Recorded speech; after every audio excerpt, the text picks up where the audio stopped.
El carnoso oído externo recoge los sonidos que nos rodean y los conduce por el canal auditivo para hacer vibrar el tímpano. Al otro lado del tímpano, estas vibraciones son transmitidas a través del oído medio por unos huesos diminutos. Estos son los únicos huesos que dejan de crecer poco después del nacimiento. Los huesecillos de los oídos de un adulto tienen el mismo tamaño que los de un recién nacido. Uno de ellos es el hueso más pequeño del cuerpo, conocido como el estribo, es más o menos del tamaño de un grano de arroz. El estribo reposa sobre la ventana ovalada del oído interno y transmite vibraciones a través de él. Al otro lado hay algo bastante intrigante. Se denomina cóclea y es un pequeño tubo huesudo en forma de espiral. Es la clave de cómo oímos una gama tan amplia de sonidos. Si nos acercamos con un microscopio electrónico, deberíamos ver algo muy notable. El secreto de cómo se transmite el sonido al cerebro. Hay hileras de pelos diminutos de apenas unas milésimas de milímetro de altura. Cuando el sonido las hace vibrar, envían al cerebro señales eléctricas que experimentamos como sonido. Es un espectáculo fascinante y estamos a punto de ver cómo sucede. Miremos más de cerca estos objetos con forma de V. En realidad son grupos de 3 filas de pelillos que forman parte de un sistema amplificador autónomo. Si echamos un vistazo por debajo, deberíamos ver el resto del amplificador. Aquí está. Los pelillos salen de una célula con forma de salchicha que hay bajo ellos. Se ha conseguido aislar una de estas células con sus pelillos. Veamos lo que hace cuando le ponemos música. Puede que reconozcan la canción. 1, 2, 3 o'clock, 4 o'clock, rock. 5, 6, 7 o'clock, 8 o'clock, rock. 9, 10, 11 o'clock, 12 o'clock, rock. We're gonna rock around the clock tonight. Todos bailan literalmente. La respuesta excitada de estos pelillos amplifica las débiles vibraciones que llegan aquí del mundo exterior. Y lo hacen tan bien que podemos oír el sonido de un alfiler cayendo al suelo. Desgraciadamente, desde el momento en que nacemos, estas células empiezan a morir una por una. Y las que registran las frecuencias más altas son las primeras en caer. El daño está donde las células con los pelillos han desaparecido. A causa de la pérdida de estas células, a los 10 años de edad hemos oído la gama de sonido más amplia que podremos oír el resto de nuestra vida. A medida que envejecemos, algunas personas siguen oyendo relativamente bien, pero en otras han desaparecido tantas células amplificadoras que solo pueden oír ruidos fuertes. La mayoría ya no puede oír las frecuencias altas. El sonido del metro de Nueva York, que a los más jóvenes les puede sonar así, será percibido más bien así.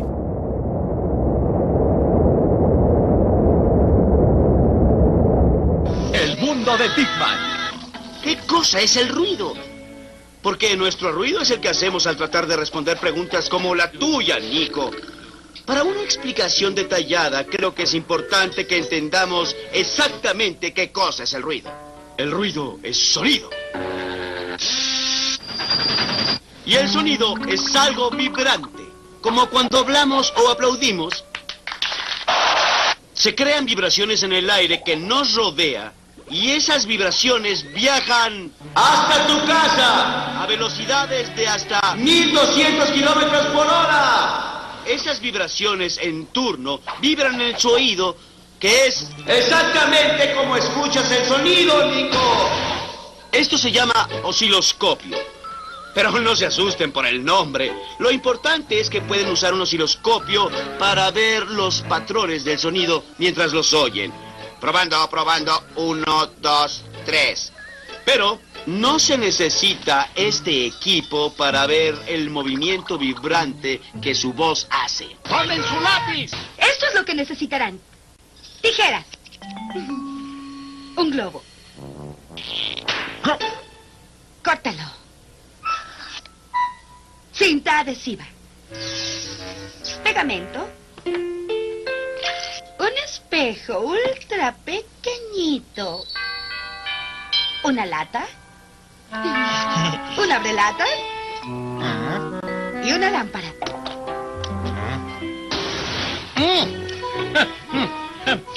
Usen con cuidado el abrelatas para abrir ambos extremos de la lata. Así.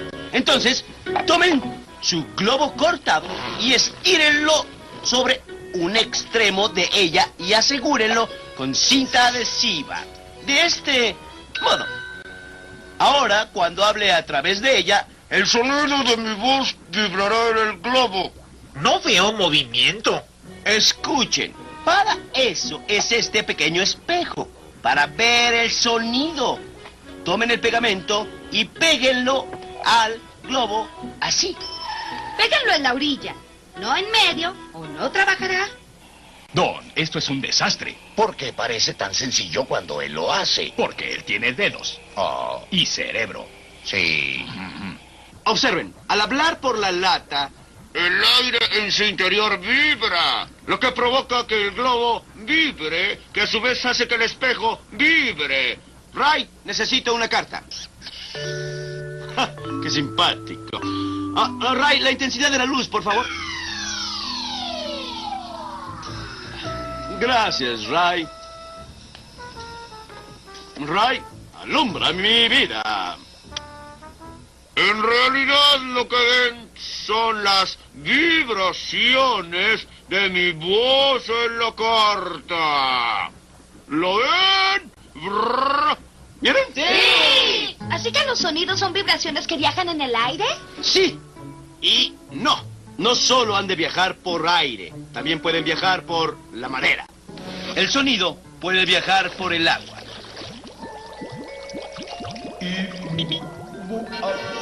Hablando de ondas de sonido, este puede viajar en un hilo. Si están descansando en casa, intenten esto. Busquen 2 latas de este tamaño y abran un extremo. Perforen un agujero en el otro extremo de la lata. Pongan un hilo y hagan un nudo como este. No olviden hacer lo mismo en la otra lata. Después tensen el cordel. Solo funciona cuando el cordel está muy tenso. Y ahora, ¿están listos para hablar con alguien? Parafraseando a Alexander Graham Bell, el inventor del teléfono. Señor Rata, venga aquí, lo necesito. Big Man, ¿cómo es que esto funciona? En realidad es muy sencillo. Mi voz hace que vibre el aire en la lata. Esto hace vibrar el extremo de la lata. Esto hace vibrar la cuerda, que recordamos poner muy tensa. Esto hace que el otro extremo vibre, provocando que el aire en la lata vibre. Ese aire vibra en el tímpano del oído y en otras partes de su oído, enviando esas señales a su cerebro donde son escuchadas. Hola.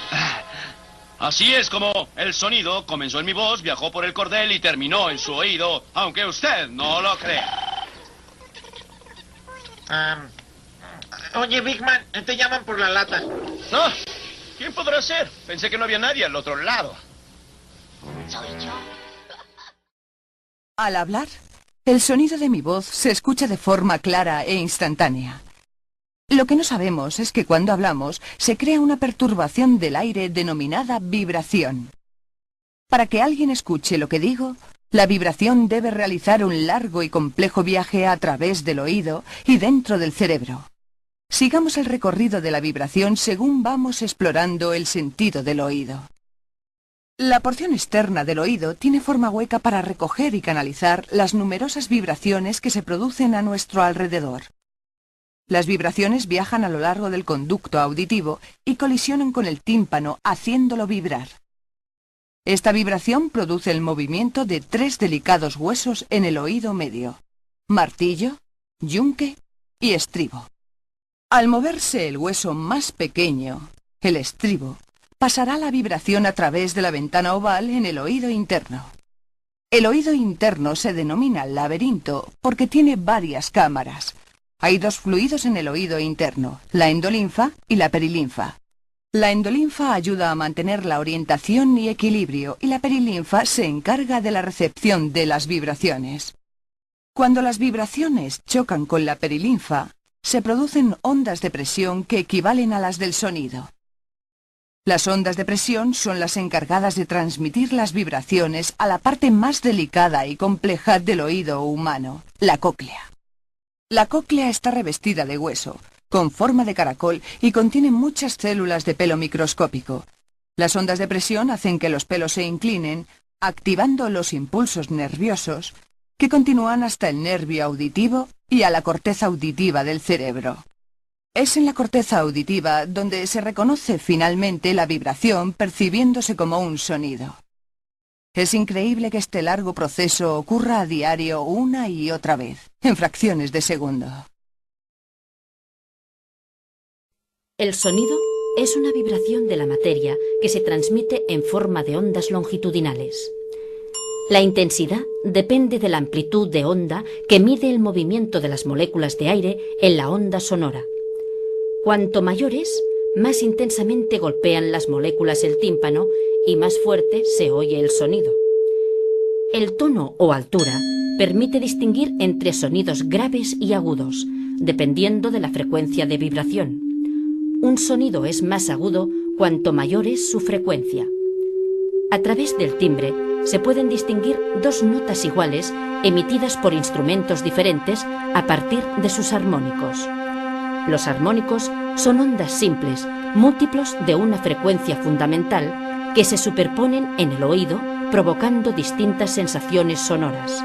Así, una misma nota se percibe de manera diferente si la emite un violín o una trompeta. El sonido es un movimiento vibratorio que se propaga por ondas. Si dichas ondas se perciben con una frecuencia superior a los 1000 hercios, se percibe un sonido agudo, y si es inferior a los 1000 hercios, se percibe un sonido grave.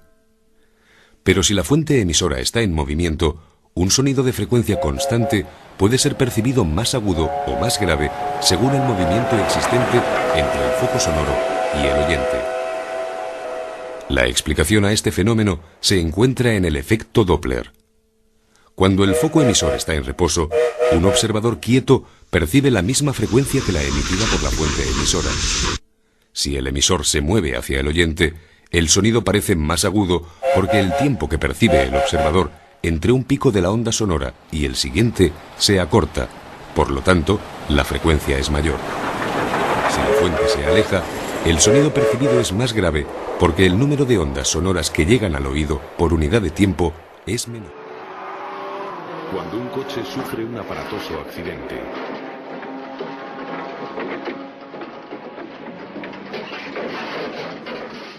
o cuando suena una campana, el sonido que oímos no lo producen esos objetos como tales, sino su vibración.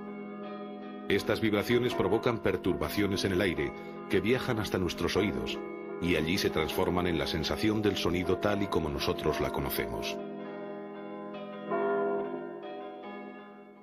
Cuando suena un altavoz, los movimientos de su membrana se transmiten a las moléculas de aire que están en contacto con ella. Estas se trasladan y crean una especie de reacción en cadena, donde las moléculas desplazadas obligan a sus vecinas a hacer lo mismo. Así se produce una onda que se propaga en todas direcciones.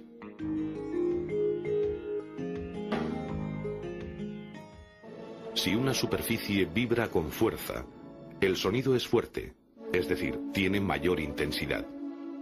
La intensidad y el tono de un sonido son dos de sus características más importantes.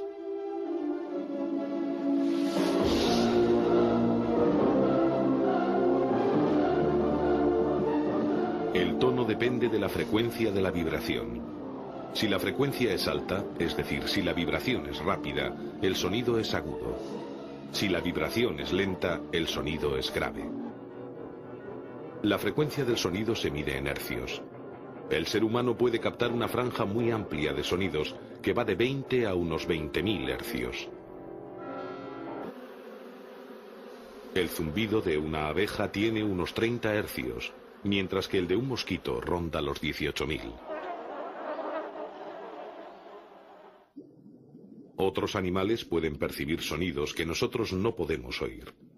Este es el caso de los delfines o los murciélagos, que pueden captar ultrasonidos de hasta 200.000 hercios. El sonido no puede transmitirse en el vacío, porque en el vacío no hay moléculas que vibren y lo transmitan.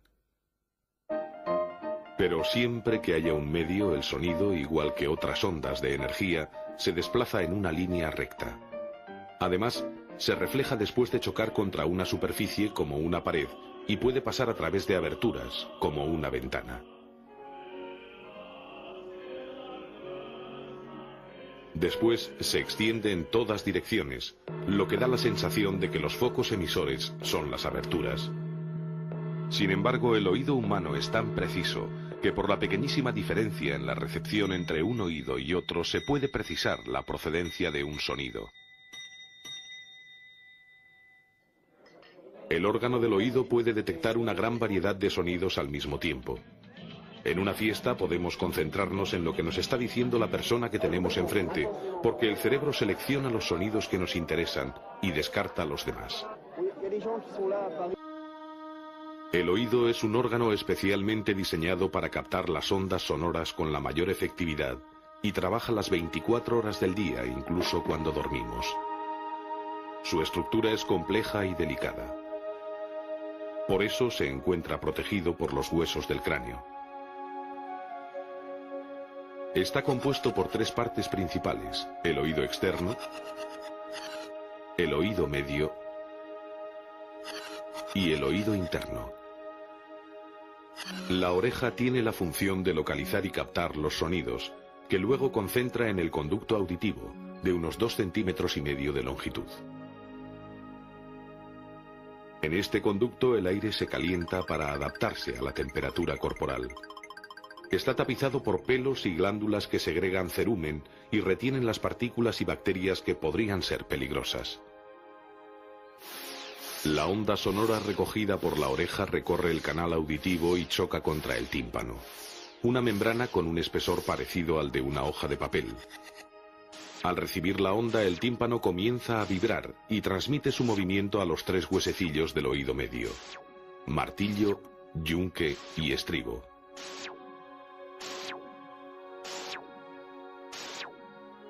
Estos huesecillos, los más pequeños del cuerpo humano, tienen la función de conectar el oído externo con el interno, y la realizan con una eficacia asombrosa. Amplifican la vibración sonora hasta 20 veces para que sea recibida correctamente por el oído interno. El oído medio está comunicado con el exterior a través de un tubo llamado trompa de Eustaquio, que conecta con la faringe y la nariz. Este conducto permite que exista la misma presión a los 2 lados del tímpano.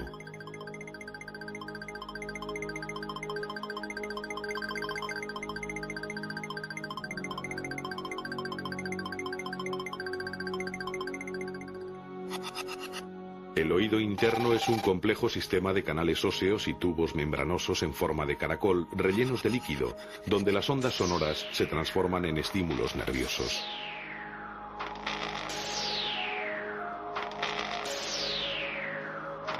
La vibración de los huesecillos del oído medio transmite el movimiento al fluido del oído interno y viaja a través de la estructura en forma de caracol, estimulando miles de células receptoras que envían los impulsos al cerebro.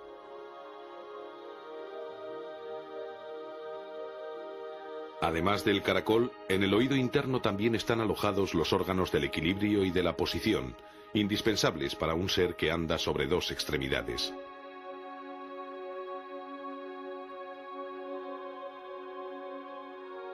Por un lado, hay 3 canales semicirculares, en los que hay unas cámaras que contienen cilios. Cualquier movimiento de la cabeza hace circular el líquido interior y mueve los cilios, cuyas terminaciones nerviosas transmiten al cerebro la posición.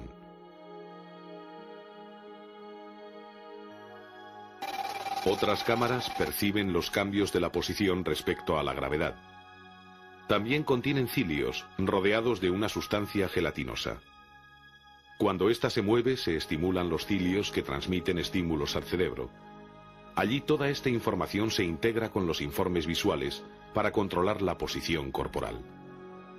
Cuando las informaciones no coinciden, se produce la sensación de vértigo. Prácticamente todos los animales pluricelulares tienen órganos específicos para controlar la posición de su cuerpo y su relación respecto a la fuerza de la gravedad. Los órganos del equilibrio del hombre tuvieron su origen en los peces y han sufrido pocos cambios importantes desde entonces.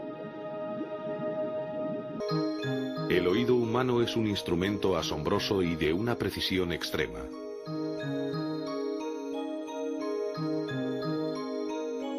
Gracias a él podemos comunicarnos por medio del habla y nos permite disfrutar de la música.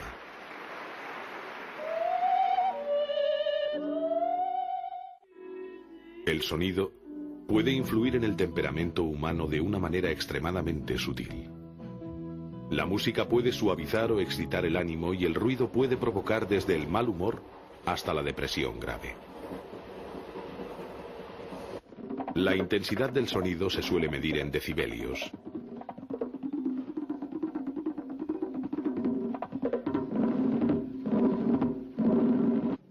Una conversación tranquila tiene de 20 a 50 decibelios.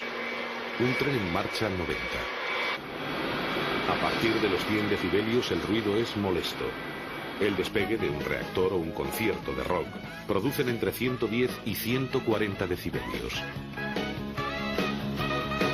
Más allá de este límite, el ruido produce dolor y pérdidas auditivas que pueden ser permanentes. La exposición prolongada al ruido, aunque no sea excesivo, puede provocar una sordera parcial. Dificulta la comunicación y muchas veces puede causar problemas psicológicos.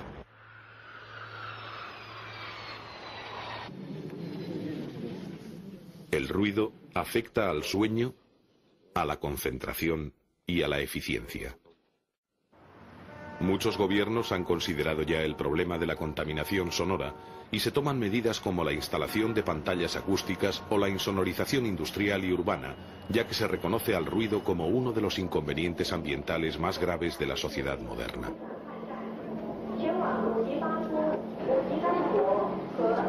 En la mayoría de los países desarrollados, los jóvenes han perdido capacidad de audición respecto a las generaciones precedentes, ya que pasan muchas horas escuchando música a un volumen excesivo. El mundo de Big Man. Barrera del sonido. Big Manía. Vida sana.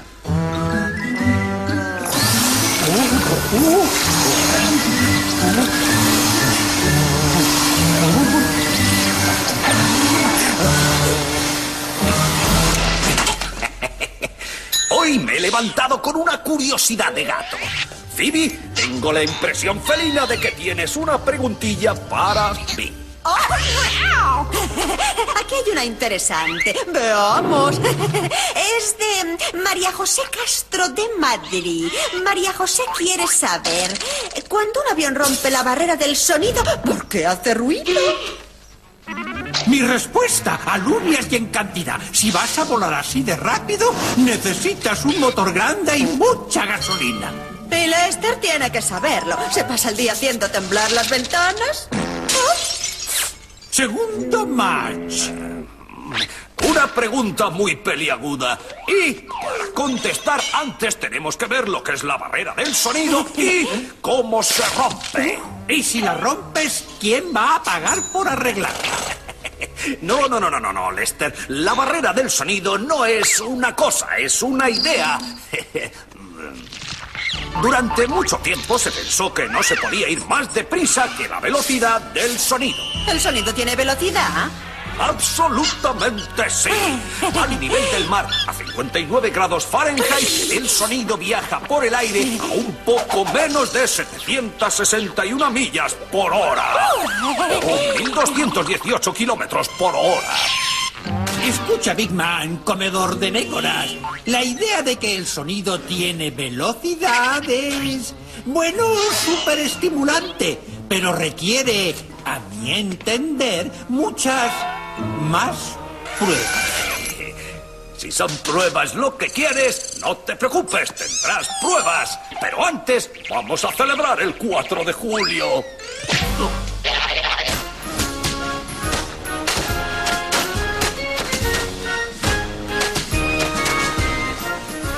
Bueno, aquí estamos en el 4 de julio.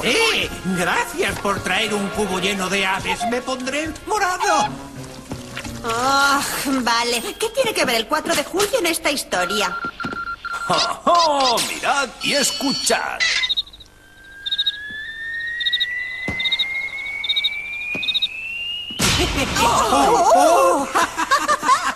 Eso es muy raro. Primero lo ves y después lo oyes. He sentado. Si estuviéramos al lado de los fuegos artificiales cuando explotan, veríamos la luz y oiríamos el sonido al mismo tiempo. Si estuviéramos tan cerca, podría ser lo último que viéramos u oyéramos. Así que come. ¿No te olvidas la salsa? Jamás. Oh. Estando a casi 1 kilómetro de distancia de los fuegos, la luz viaja muchísimo más deprisa que el sonido, así que vemos los colores espectaculares del cielo antes de oírlos. Oh.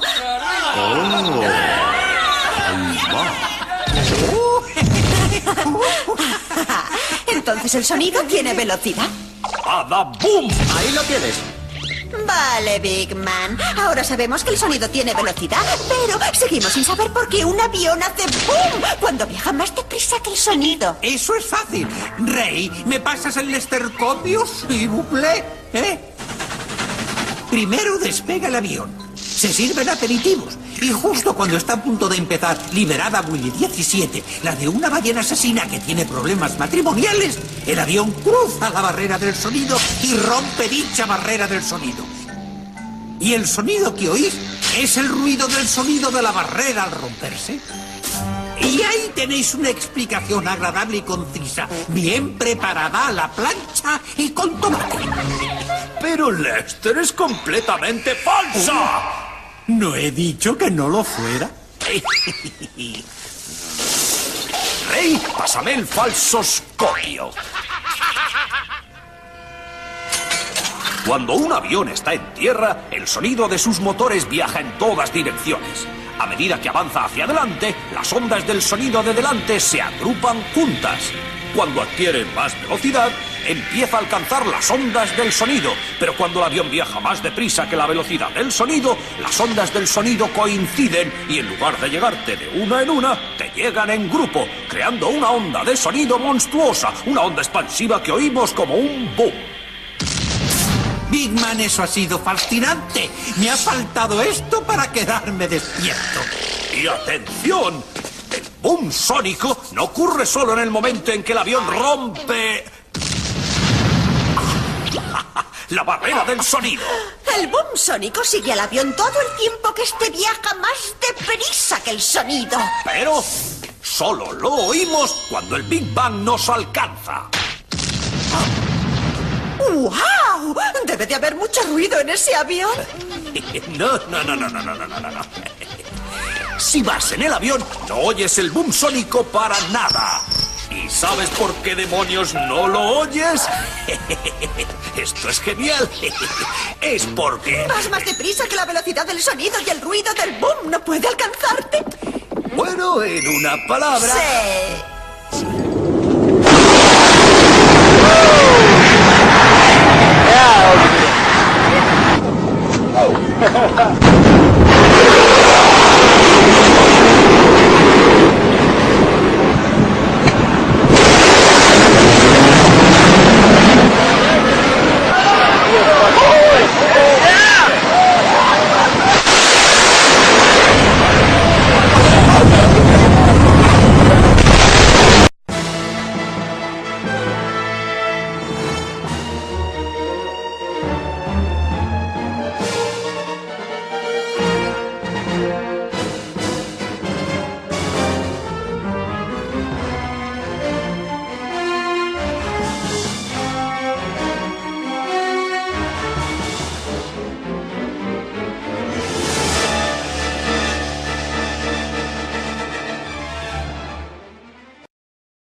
¿Quién es Christian Andrés Doppler?